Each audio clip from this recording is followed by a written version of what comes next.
What's up, 6th period? Today, we're going to be finding out the physics of Minecraft. Similar to real life, video games often try to emulate real-world physics into their games. Recently, we've begun to question the practicality of the physics in Minecraft. We wondered if the gravity and mass of Minecraft's world is different from our own.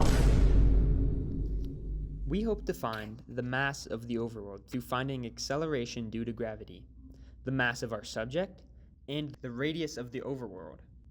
We also hope to find the mass of Steve, the main protagonist in the game.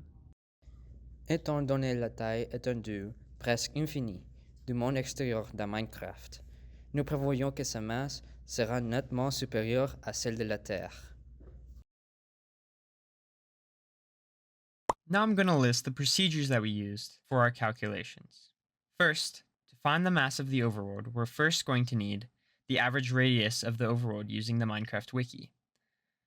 The Minecraft's overworld radius is about 60 million blocks because the world stops generating at that point. This translates into 60 million meters because one block is a 1 by 1 by 1 meter cube. Next, we're going to need acceleration due to gravity in Minecraft. We calculated this by dropping our character from various heights, timing it, and using terminal velocity and distance equations to predict acceleration due to gravity in-game, which we found out to be 32 meters a second.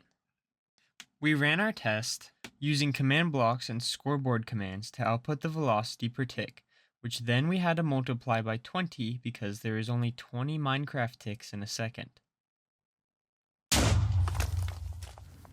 Because the Minecraft world is different than Earth, we can use terminal velocity to determine Steve's mass. To do this, we need to find the in-game terminal velocity, drag coefficient, air density, cross-sectional area, and acceleration due to gravity.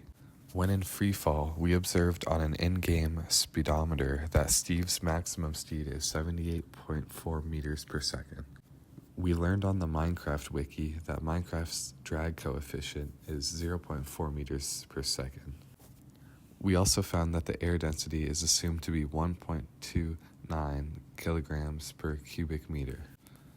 By looking at the area each pixel takes on Steve's body, we found the cross-sectional area to be 1.76 meters squared.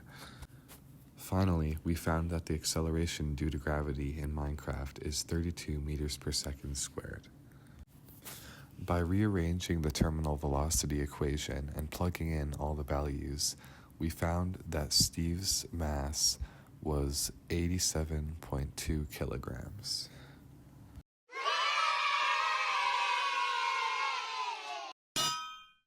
Finally, we're going to use the gravitational acceleration equation to solve for the overworld.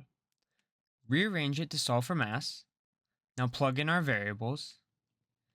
And this is the number we get as our final estimation. Wow, that's a big number. What does it mean?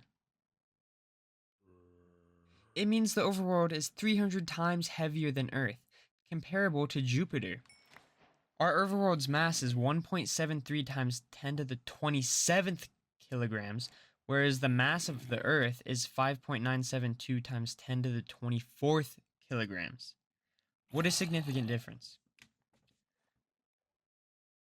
The overworld being 60 million meters round, where the Earth's radius is only 6.3 million meters round.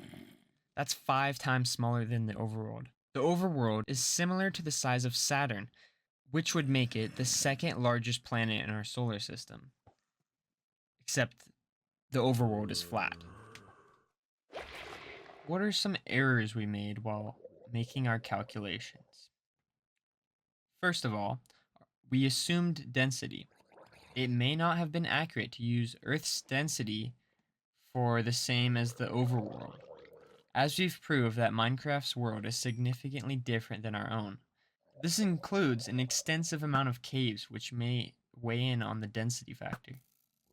Number 2, the shape of the overworld.